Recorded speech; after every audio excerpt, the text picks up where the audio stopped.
حضرت انس بن مالک رضی اللہ عنہ سے روایت ہے کہ ان کی دادی ملیکہ رضی اللہ عنہا نے کھانا پکایا اور اس کو کھانے کے لیے رسول اللہ صلی اللہ علیہ وسلم کو مدعو کیا۔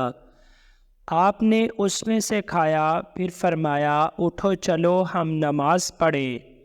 حضرت انس کہتے ہیں تو میں اٹھ کر اپنی ایک چٹائی کے پاس آیا جو زیادہ استعمال کی وجہ سے کالی ہو گئی تھی۔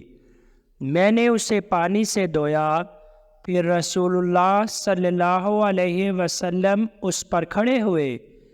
میں نے اور یتیم نے آپ صلی اللہ علیہ وسلم کے پیچھے اس پر صف بچھائی اور دادی ہمارے پیچھے کھڑی ہوئی، تو آپ نے ہمیں 2 رکعت پڑھائیں، پھر آپ صلی اللہ علیہ وسلم واپس چلے گئے۔